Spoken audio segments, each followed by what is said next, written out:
आता बातमी आहे लोकशाही मराठीच्या इम्पॅक्टची। छत्रपती संभाजीनगर मधील खंडित वीज पुरवठा प्रकरणी कारवाई करण्यात आली आहे। सहाय्यक अभियंता दादासाहेब काळेंवर निलंबनाची कारवाई करण्यात आली आहे। वीज पुरवठा सुरळीत न ठेवल्याने कारवाईचा बडगा उगारलाय।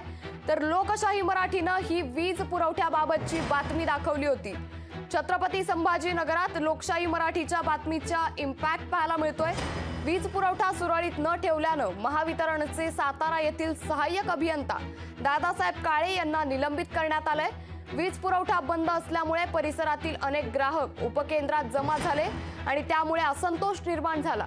ग्राहकांचे फोन न उचलणं, फोन डायव्हर्ट करणं किंवा बंद करून ठेवणं अशा मनमानी कारभाराच्या अनेक तक्रारी काळे यांच्याबाबत होत्या। लोकशाही मराठी ऐका, पहा, जागरूक रहा।